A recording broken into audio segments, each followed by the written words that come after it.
जनता खुद कहती है भैया ये मशीनों से चुनाव हुई है तो कैसे जीते। भारतीय जनता पार्टी के लोगों में, उनके नेताओं में इतना घमंड आ गया है कि उनके खिलाफ अगर किसी ने दो बात कही तो समझ लो कि उसके घर पर मशीन पहुंच जाती है, जेसीबी मशीन गिराने, उसको मकान की नब्ती के नोटिस आ जाते हैं, उसको इनकम टैक्स ईडी की धमकियां मिलने लगती हैं, और जो लोग भाजपा ज्वाइन कर लेते हैं पट्टा डला गले में और वो ईमानदार बन जाता है, गंगा नहा लिया। हाँ, और बाकी बेईमान। किस तरह की गुंडागर्दी हो रही, ऐसी कार्रवाइयां हो रही, लोग टीवी पर आए दिन देख रहे हैं कि जिसको देखो ईडी की कार्रवाई, इनकम टैक्स की कार्रवाई, जहां थानों में छोटे छोटे मामलों में एफआईआर, लोगों पर व्यक्तिगत रूप से इस समय भाजपा के लोग आक्रमण कर रहे हैं और उसका जवाब इस लोकसभा चुनाव में अच्छा खासा मिलेगा। जितनी ये बात करते हैं ना 400 पार 376 पार, ये एक माहौल बनाने के लिए, हल्ला करने को, मोदी मोदी मोदी, ये सारा एक प्रोपोगंडा होता है। भाई मंदिर के प्रति किसकी श्रद्धा नहीं है?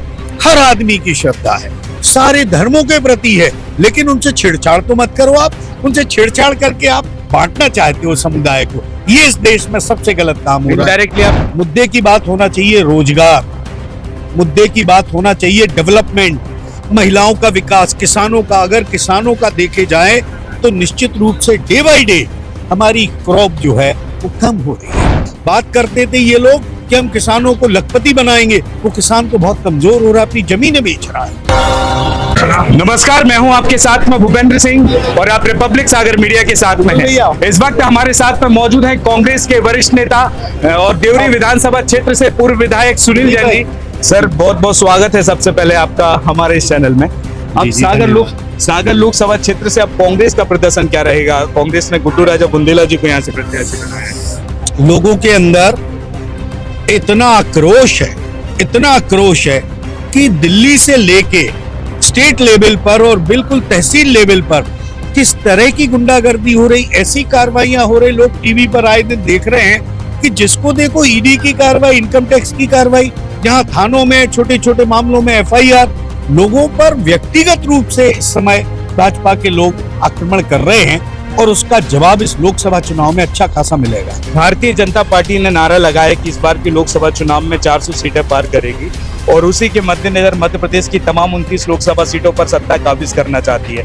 तो क्या लग रहा है इस बार की 29 लोकसभा सीटों का क्या हाल होगा कांग्रेस में? जितनी ये बात करते हैं ना 400 पार 376 पार, ये एक माहौल बनाने के लिए, हल्ला करने को, मोदी मोदी मोदी, ये सारा एक प्रोपोगंडा होता है। अगर विजन की बात करो तो राहुल गांधी जी ने जो गारंटियां दी हैं, जो 5 गारंटी दी हैं, जो महिलाओं के लिए बात कही, उन्होंने किसानों के लिए बात कही, इस देश के लोगों को, हमें भाई मंदिर के प्रति किसकी श्रद्धा नहीं है?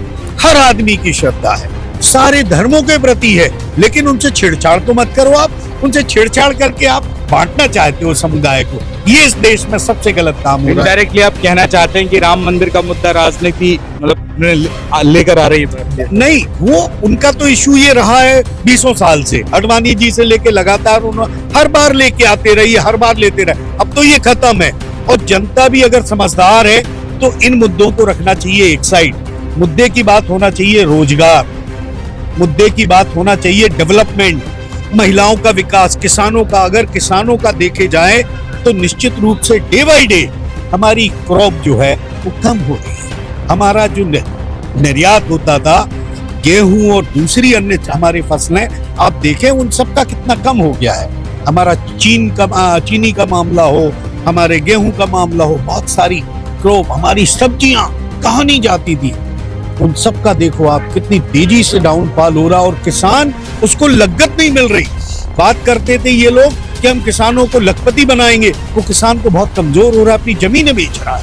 रोजगार, विकास और महंगाई, ये जो 3 मुद्दे हैं, इन्हीं पे सरकार बनती है और सरकार गिरती है।